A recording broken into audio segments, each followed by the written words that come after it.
O Conexão Repórter está de volta. Mandagandeu narração de Camano Xeregai. Em nome de Jesus! Com um documento contundente sobre o pastor Marcos Pereira. Baixada Fluminense, tarde de terça-feira. Entrevista finalmente marcada. O pastor Marcos Pereira promete responder as mais duras questões. Estamos à sede da Assembleia de Deus nos últimos dias. Somos levados até o elevador. E então, a sala onde o líder religioso costuma receber seus convidados. No estilo Marcos Pereira em cada detalhe. Enquanto aguardamos a chegada de Marcos Pereira, são mostrados vídeos de suas ações recentes, sempre identificadas como proezas pelos pastores, membros da igreja, assessores e familiares, que a essa altura já tomam conta do local.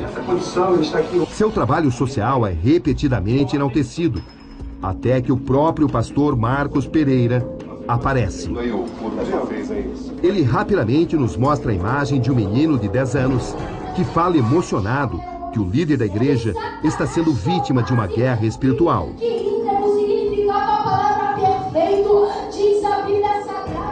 Chegou a hora. Tá certo. Eu posso perguntar o que eu quiser. Pode perguntar o que você quiser. Não tem restrição, Não tem restrição, não tem tá? censura. Tem censura. Tá bom, vamos lá. Marcos Pereira então nos leva para o local onde vai aceitar responder minhas perguntas.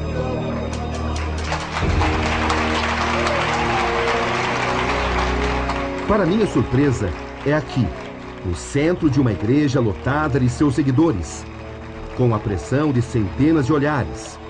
E sempre, é claro, com sua câmera nos seguindo. Melhor, nós fazemos essas respostas juntos. São perguntas baseadas em testemunhas, basicamente. Então, eu peço desculpas se as perguntas não são exatamente agradáveis, mas faz parte do meu trabalho.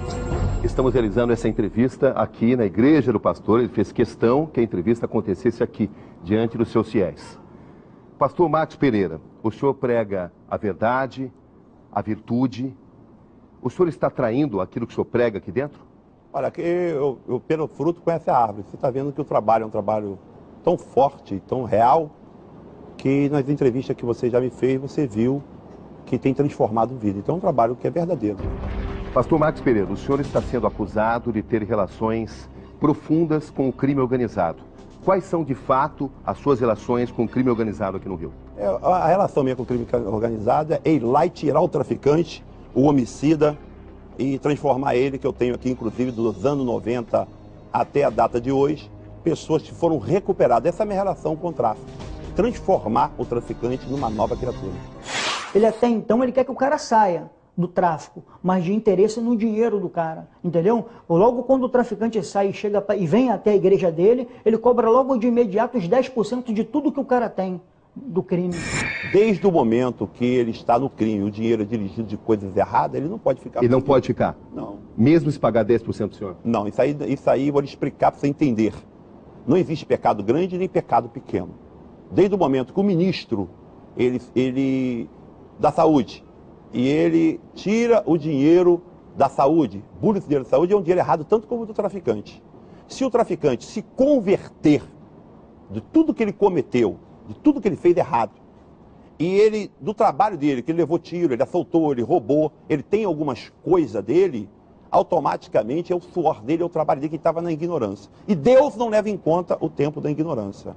Então ele foi transformado. Ele não vai jogar o dinheiro dele fora, não tinha que jogar o corpo dele fora, o olho dele fora, que ele era traficante. As coisas que ele tem, ele pode ser purificada, ele pode realmente, se ele congregar em alguma instituição, ou evangélica ou não evangélica, e ele quiser ofertar, nenhum líder pode negar essa oferta.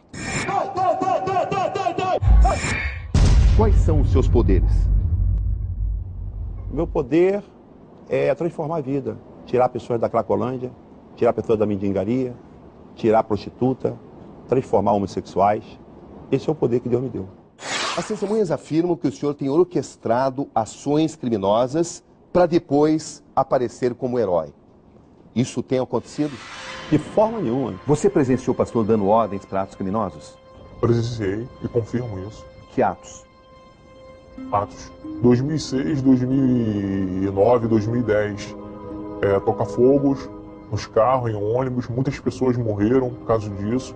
E ele que deu ordem aos traficantes para poder fazer isso, para ele vir aparecer na mídia, para tocar o terror no Rio de Janeiro. Isso é uma farsa, uma mentira bem clara, que isso não procede, porque eu visitava pelo vidro, e o vidro não tem escuta, né? E se eu tivesse falado alguma coisa dessa natureza, a SEAB tem o serviço de inteligência, levaria até as autoridades civis e automaticamente eu estaria preso. Ele sempre fala o seguinte: pô, faz a bagunça, depois eu apareço para apaziguar tudo, para todo mundo ver que eu sou o cara, eu sou o pastor que chego com a solução. O senhor se prestou a ser pombo-correio de bandido? Isso nunca, sim. A única coisa que eu fiz com os bandidos é dizer para eles não matar, não roubar, largar as drogas. Transmitir informação? Nunca. Isso não existe. Você viu isso? Ouvi e vi.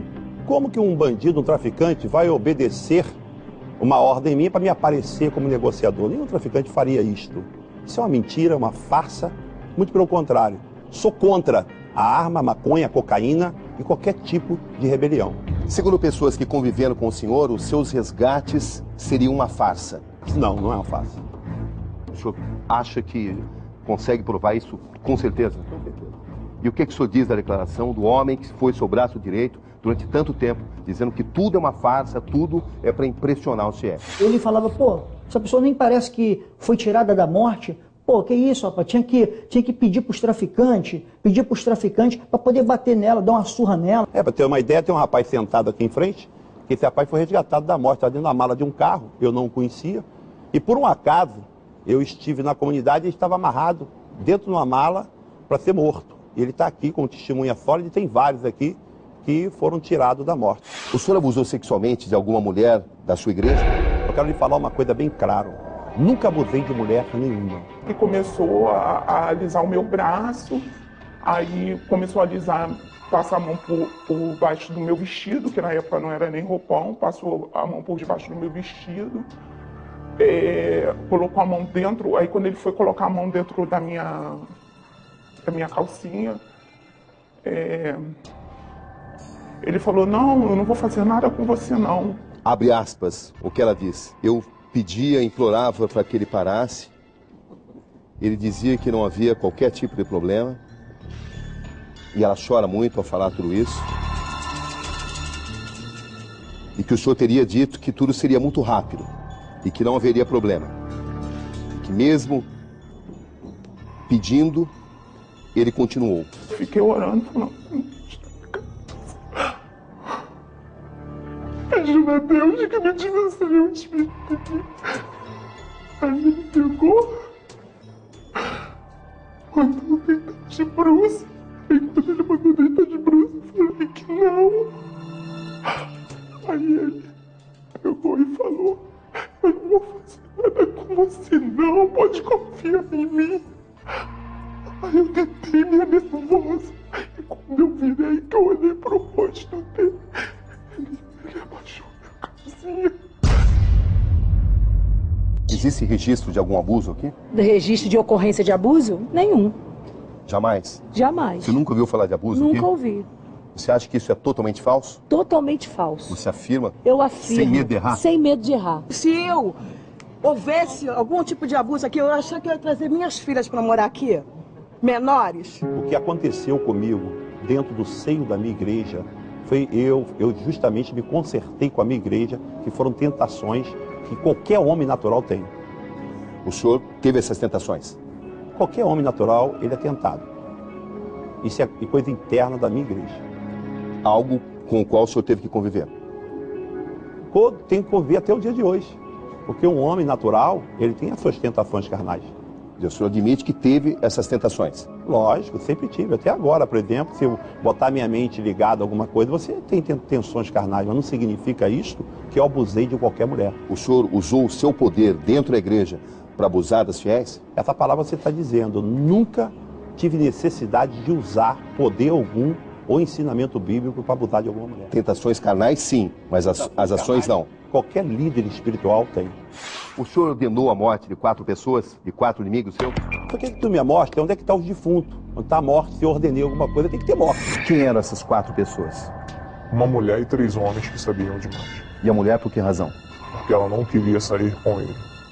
E se esses corpos aparecerem? Se o corpo aparecer, a justiça vai ver se foi o pastor Marcos ou não foi o pastor Marcos. Para isso nós temos as autoridades competentes desse estado e desse país. Você não tem qualquer dúvida de que essas execuções de fato aconteceram? Não tenho dúvida nenhuma.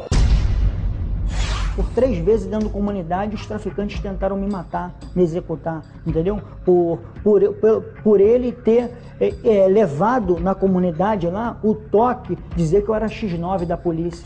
O senhor alguma vez ordenou a morte de algum desafeto, algum inimigo? Eu desejei que Satanás saísse do corpo das pessoas e elas nascessem de novo. Isso eu ordeno. Se aconteceu alguma coisa, foi o Marcos Pereira.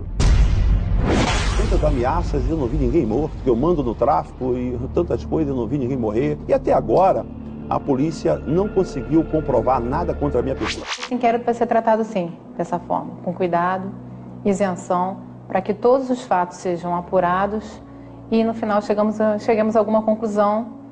E aí sim, no final, serão adotadas as medidas judiciais cabíveis ao final da apuração.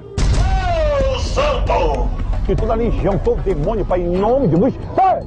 Fala assim, glória a Deus. Glória a Deus. Ele será intimado, terá a oportunidade sim de se defender, de apresentar todas as testemunhas que possuía, e serão todas ouvidas e será franqueado a ele todos os seus direitos de se defender das acusações que estão sendo colocadas. Porque a Bíblia diz que só quem liberta é Jesus. Pastor Marcos, o senhor teme ser preso? Não temos ser preso, porque homens inocentes como Pedro, José do Egito, Silas, Paulo foram presos, meu próprio Jesus. Se um dia eu for preso, é uma permissiva de Deus, não por erro ou por delito. O pastor alega que ninguém vai conseguir provar nada contra ele. Vamos ver, né?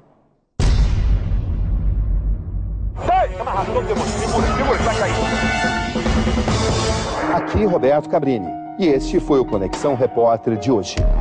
Boa noite.